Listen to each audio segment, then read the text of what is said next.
आपके अपने YouTube channel rock study class दोस्तों आपका स्वागत है। जैसा कि दोस्तों आपको पता है 29 फरवरी को हमारा कक्षा 12वीं का राजनीति शास्त्र का पेपर है। लगातार दोस्तों मैं आपको तैयारी करा रहा हूँ। तो इससे पहले दोस्तों मैं आपको 2 अंकीय 3 अंकीय महत्वपूर्ण बता दिए, उत्तर के साथ बता दिए है। वस्तुनिष्ठ भी बता दिए। क्रम से बताते जा रहा हूँ, एक आध 2 वीडियो रह जाती है तो वो भी आ जाएगी।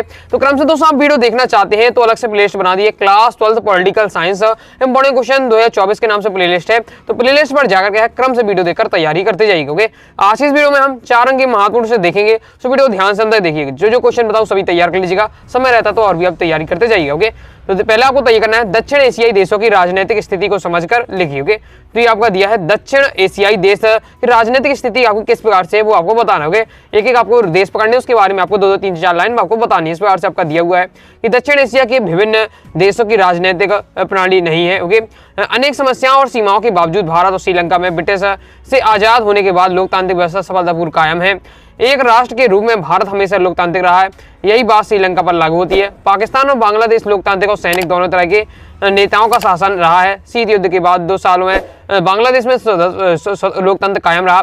पाकिस्तान में शीत युद्ध के बाद सालों में लगातार दो लोकतांत्रिक सरकारें बनी। मतलब क्या है, आपको देश के बारे में 2-2 3-3 लाइन उनकी राजनीतिक सत्ता के वजह से पाकिस्तान की बात करें तो पाकिस्तान में आपको क्या रहता है, लोकतांत्रिक भी रहती है और कभी सैनिक का शासन भी हो जाता है, तो वो आपको बता देना है। इसी प्रकार से बांग्लादेश में भी, जबकि क्या है आपका जो श्रीलंका है उसमें आपका लोकतांत्रिक सफलतापूर्वक कायम है। तो इस प्रकार से आपको क्या है बताना है। तो पाकिस्तान के बारे में 3-4 लाइनें कहानी में बता देना कि क्या क्या हुआ। फिर इसी प्रकार से आपका दिया हुआ तो देख सकते हैं आप, आगे देख लेते हैं। भूटान के बारे में इसी प्रकार से आपको आगे बता देना होगा। मालदीव के बारे में बता दीजिएगा, देख लेते हैं आगे। इसका सॉल्यूशन आपका ये दिया हुआ है, पर अगर आप तैयार कर सकते हो तो आपके जो दक्षिण एशिया देश है 4-5 उनके बारे में 2-2 3-3 लाइन की राजनीतिक स्थिति क्या है वो आपको तैयार कर लेनी है।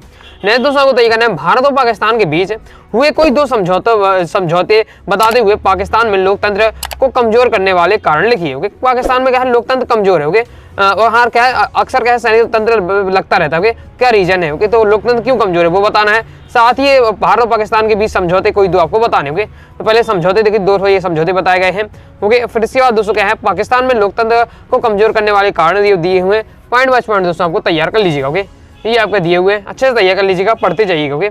आगे देख लेते हैं। नेक्स्ट दोस्तों आपको तैयार करना है सुरक्षा परिषद के कारणों या शक्तियों का वर्णन कीजिए। देख लेते हैं सुरक्षा परिषद की कार्य और शक्तियां आपको बतानी होगी। तो पॉइंट वाइज पॉइंट दोस्तों आपको बता देनी है। तो सुरक्षा परिषद की कार्य और शक्ति इस प्रकार से है। जैसे पहला है अंतरराष्ट्रीय शांति का प्रयास करना, इस प्रकार से बताया गया। दूसरा है आपका शांति भंग की परिस्थिति को टालना तथा झगड़ों की छानबीन एवं जांच पड़ताल करना है।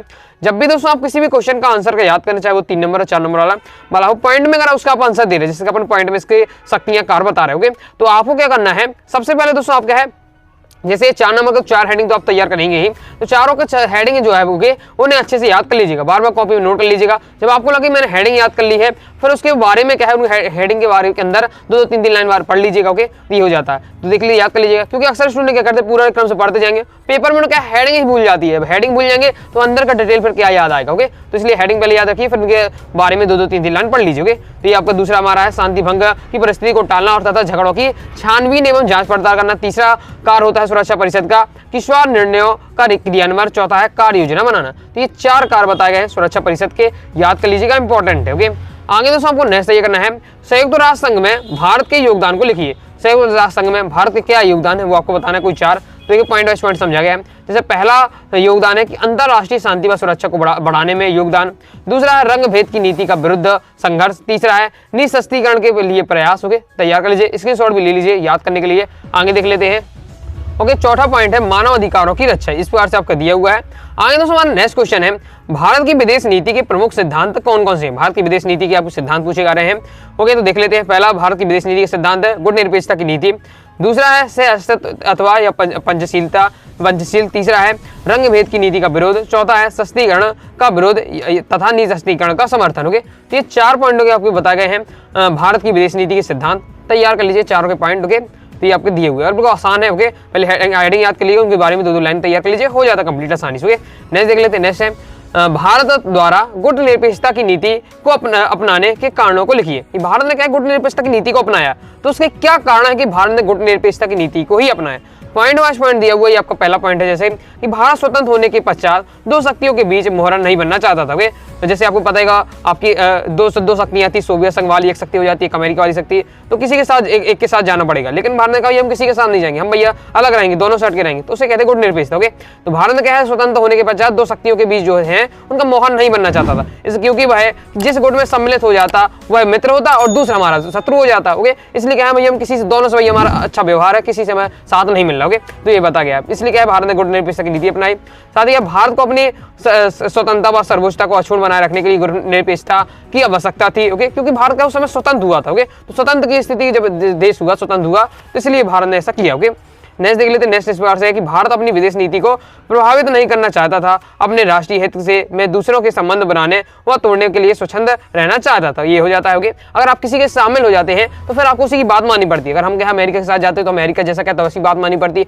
सोवियत संघ के साथ जाते हैं तो सोवियत संघ की बात माननी पड़ती है। हम बिल्कुल अलग है तो भैया मन मर्जी चलेगी हमारी, हमें किसी दोस्त बनाना किसी शत्रु बनाना वो हमारी मन मर्जी। ओके, तो ये गुटनिरपेक्षता में ये फायदा होता है कि हम किसी के साथ नहीं, हम तो अपना अलग है, अपनी मन मर्जी करेंगे, वो हो जाता है। ओके, नेक्स्ट आपको ये दिया हुआ है, इस प्रकार से आप क्या है तैयार कर लीजिएगा। ओके, थोड़ी सी कहानी के रूप में आप तैयार करिएगा, समझ के लीजिएगा तो आसानी से याद हो जाएगा। ओके, नेक्स्ट देखिए, नेक्स्ट है गोवा का भारतीय संघ में विलय लिखिए। ओके, इस प्रकार से भी क्वेश्चन पूछा जाता है, बहुत ज्यादा महत्वपूर्ण है कि गोवा क्या भारतीय संघ में किस प्रकार से मिला। तो गोवा के बारे में जिस प्रकार से आपका ये आता है कि हैदराबाद का विलीनीकरण वाला क्वेश्चन आता है, बहुत ज्यादा महत्वपूर्ण है। ओके, तो इसी प्रकार से आपका गोवा वाला भी इंपॉर्टेंट है, तो इसे भी आपको पढ़ लेना, ये पूरा आपको दिया हुआ है। ओके, नेक्स्ट दोस्तों आपको तय करना है कि क्षेत्रीय आंदोलन देश के विकास में बाधक है, कारण लिखिए। ओके, तो क्षेत्रीय आंदोलन देश में विकास में बाधक है, क्यों है तो वो 4 पॉइंटों के माध्यम समझा गया, नहीं आपको तैयार कर लीजिएगा। ओके, आगे देख लेते हैं।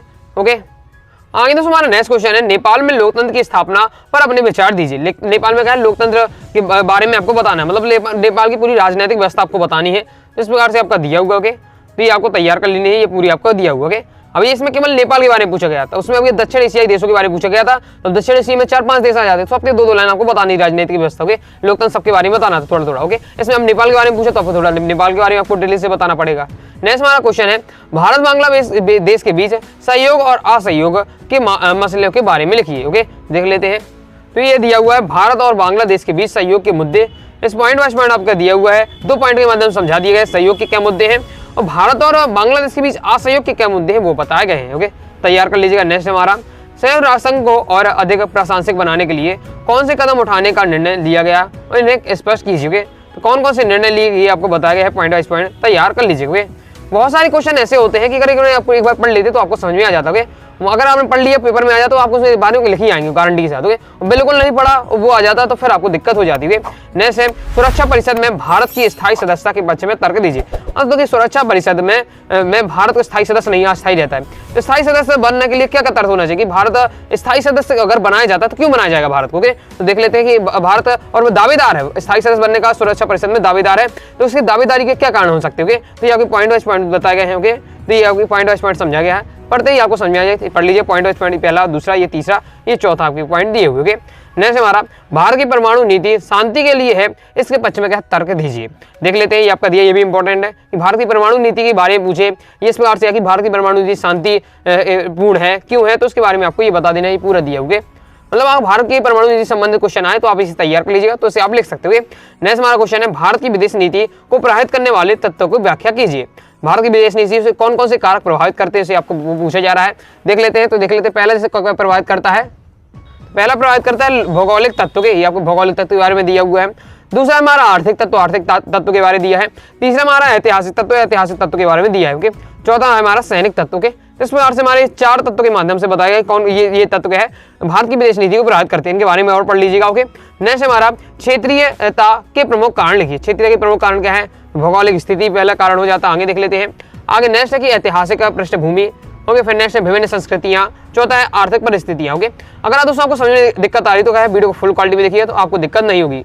बाकी दोस्तों हमने बेहतरीन तैयारी के लिए अभी तक दोस्तों हमने पॉलिटिकल साइंस के कोर्स को ज्वाइन किया तो ज्वाइन कर सकते हैं। इस पॉलिटिकल साइंस के कोर्स में दोस्तों आपको all chapter PDF notes, all chapter important question, साथ ही दोस्तों वस्तुनिष्ठ आपको मिल जाएंगे कंप्लीट, मतलब कंप्लीट आप तैयारी कर पाएंगे कम समय में। कोड ज्वाइन करने के लिए 90 39 53 44 89 दी गए व्हाट्सएप नंबर मैसेज करना है। फीस 199 रुपए, 50% ऑफ चला, केवल 99 रुपए में कंप्लीट कोर्स दिया जा रहा है और पीडीएफ के रूप में मिलेगा, तो कम समय में बेहतरीन तैयारी आप अच्छे से कर पाएंगे।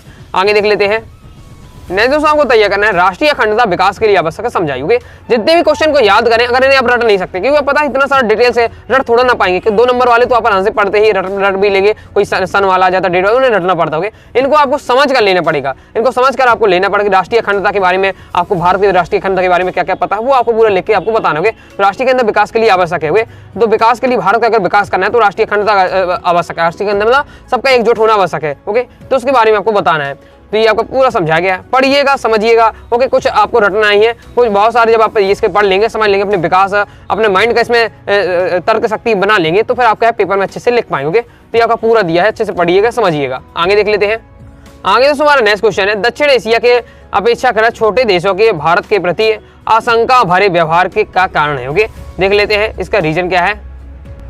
ये आके पॉइंट वाइज पॉइंट आपको समझा गया, ओके। देख लीजिए, मैं आपको एक पॉइंट लेकर समझा नहीं रहा हूँ, क्योंकि मैं आपको एक क्वेश्चन बताऊंगा तो इसी में पूरा वीडियो हो जाएगा। मैं आपको सीधे हिंट करते जा रहा हूँ कौन कौन से आपको तैयार करने हैं, ओके। उनके बारे में आपको मैं मटेरियल भी दे रहा हूँ, तो आपको क्या पढ़ते जाइएगा, ओके। और श्रीलंका के जातीय संघर्ष को समझाइए। जितने भी आंसर लिखे कहानी के रूप में लिखे हुए, ओके, ऐसा नहीं कुछ नहीं है, कहानी के रूप में पूरा बताया। श्रीलंका के जातीय संघर्ष, तो जातीय संघर्ष के बारे में आपने पूरी अगर कहानी पढ़ी है, लिट्टी वाली पूरी, ओके, तो किस प्रकार से है, तो पूरी आपको कहानी वो बता देंगे, इस प्रकार से आपका दिया है, ओके, कि किस प्रकार से श्रीलंका के जो सिंगली समुदाय है और लिट्टे हैं, किस प्रकार से संघर्ष चलता रहा, उसके बारे में पूरी आपको कहानी से है और आप उसके बारे में जानते हैं, तो आप अपने मन से भी आपके है 6-7 लाइन लिख सकते हो, ये हो जाता है। आगे नेक्स्ट क्वेश्चन आपको तय करना है, संयुक्त राष्ट्र संघ की वीटो शक्ति क्या है, समझाइए। वीटो पावर प्राप्त है, तो वीटो शक्ति क्या है, तो वो आपको बताना है, कि जैसे आपको बताना है कि वीटो शक्ति से किन किन देशों के प्राप्त है। पहले 5 महाशक्तियों को प्राप्त है, जिनके देशों के नाम ये हैं, ओके। फिर आपको ये बताना है कि इसमें कितने स्थायी सदस्य होते हैं, कितने अस्थायी होते हैं, वो उसके बारे में आपको बताना होगा। तो ये पूरा आपको वीटो शक्ति से क्या फायदा रहता है उसके बारे में बताइए। अब इतना अगर लिख देते हैं तो बस आपका हो जाता है, 10-15 लाइन तो ऐसे ही बन जाएंगे, ओके, और इतना में आपका कंप्लीट हो जाएगा। तो कहानी रूम में समझ लीजिए, ओके, नॉलेज के रूम में आप पढ़ेंगे तो आपको याद हो जाएगा। नेक्स्ट है, निःशस्त्रीकरण की असफलता के कारण बताइए। तो निःशस्त्रीकरण की असफलता के कारण आपके ये दिए हुए हैं, जैसे आपको तय करना है पॉइंट वाइज पॉइंट। आगे देख लेते हैं। आगे दोस्तों नेक्स्ट क्वेश्चन है, गुट निरपेक्षता की नीति के प्रमुख उद्देश्य क्या है। गुट निरपेक्षता नीति के प्रमुख उद्देश्य आपके दिए हुए 4 पॉइंटों के माध्यम से समझाएगा, इसे तैयार करना है। नेक्स्ट 1971 में भारत पाकिस्तान के युद्ध में पाकिस्तान की पराजय के कारण क्या थे, मतलब भारत पाकिस्तान का 1971 में युद्ध हुआ, पाकिस्तान भैया हार गया, तो क्या कारण से हार गया पाकिस्तान भारत से, ओके। तो इसकी आपकी कहानी ये क्रम से दी हुई है, इन्हें आपको पढ़ लीजिएगा, समझिएगा, ओके। नेक्स्ट है, आजादी के बाद से लेकर अब तक क्षेत्रीय आकांक्षाओं के नाम पर क्या उत्पन्न मुख्य हुए तनावों का विवरण देना है। तो कौन कौन से आपके तनावपूर्ण स्थिति आई है, पहले जम्मू कश्मीर वाली आई, तो इसे आपको देख लीजिएगा। नेक्स्ट है, पूर्वोत्तर की समस्या आई है, ओके, ये आपका दिया है। भारत आंदोलन, ये आपको दिया हुआ है। फिर क्या है, भाषा आंदोलन, फिर आपको क्या है, अलग राज्य आंदोलन, ये आपके दिए हुए पॉइंट वाइज पॉइंट तैयार कर लीजिएगा। नेक्स्ट क्वेश्चन है, हर क्षेत्रीय आंदोलन अलगाववादी मांग की तरह अग्रसर नहीं होता है, उदाहरण देकर क्या है, इस तथ्य की स्पष्ट करना है। तो ये आपके पॉइंट वाइज पॉइंट समझा गया है, तो इसे आपको तैयार कर लीजिएगा, ओके, हो जाता है कंप्लीट। इसके बाद दोस्तों बहुत ज्यादा महत्वपूर्ण है, साप्टा क्या है, इसका प्रमुख उद्देश्य साप्टा है, और साप्टा के बारे में तैयार कर लीजिएगा। और साप्टा के उद्देश्य क्या है वो आपको तय करना है। वह भारत श्रीलंका के मतभेद के कारण, ये भी इंपॉर्टेंट क्वेश्चन है, ओके, अक्सर मैं बताता हूँ, बहुत ज्यादा इंपॉर्टेंट, तैयार कर लीजिएगा। संयुक्त राष्ट्र संघ के उद्देश्य क्या है, इसे आपको तैयार करना है पॉइंट वाइज। और जब भी एक क्वेश्चन को याद करें, हेडिंग बस याद कर लीजिएगा, ओके, उनके बारे में पढ़ के चले जाइए, हेडिंग याद रहती है तो आप क्या पेपर में आसानी से लिख पाएंगे, ओके। और हेडिंग के बारे में 2-2 लाइन लिख दीजिएगा तो आपका आंसर कंप्लीट हो जाएगा, ओके। नेक्स्ट है, विश्व स्वास्थ्य संगठन की 2 कार इंपॉर्टेंट कार आते हैं, तो ये कमी इंपॉर्टेंट है, लेकिन एक बार इसे पढ़ लीजिएगा, ओके। आसान आपके ये दिए 4 आपको कार तैयार कर लीजिएगा, ओके, ये आपका कार दिए हुए। आगे देख लेते हैं। आगे दोस्तों आपको नेक्स्ट ये करना है, क्षेत्रीय असंतुलन को किस प्रकार कम किया जा सकता है, पॉइंट बाय पॉइंट। जैसे पहला है ग्रामीण समन्वय विकास कार्यक्रम द्वारा, दूसरा है प्रशासनिक व्यवस्था में सुधार से, तीसरा है पिछड़े क्षेत्रों में विकास को उच्च प्राथमिकता से, और चौथा है आदिवासी एवं पहाड़ी क्षेत्रों के विकास बल से, इस प्रकार से कंप्लीट हो जाता है। तो इस प्रकार से दोस्तों इस वीडियो में मैंने आपको महत्वपूर्ण 4 अंक के प्रश्न बताए, जितने प्रश्न बताए सभी तैयार कर लीजिएगा, समय रहता है और भी तैयार कर लीजिएगा। क्वेश्चन का याद करने का तरीका क्या है, कोई भी हेडिंग वाला आपका अधिकतम है तो हेडिंग याद कर लीजिएगा अच्छे से, जब पूरी हेडिंग हो जाए, याद हो जाए, तो उनके बारे में 2-2 लाइन तैयार कर लीजिए, इस प्रकार से याद रखिएगा। कहानी के रूप में याद करिएगा, उसे समझ कर लीजिएगा, तो आपको ज्यादा आसानी होगी याद करने में, ओके। तो आई होप आपको वीडियो पसंद आई होगी। वीडियो पसंद आए वीडियो लाइक करके चैनल सब्सक्राइब जरूर करिएगा। कोई दोस्तों डाउट आता है कमेंट बॉक्स में आप जरूर पूछ लीजिएगा। टेलीग्राम से ज्वाइन किया, टेलीग्राम से ज्वाइन कर लीजिएगा, इंस्टाग्राम फॉलो कर लीजिएगा। मिलते हैं नेक्स्ट वीडियो में, तब तक के लिए बाय बाय।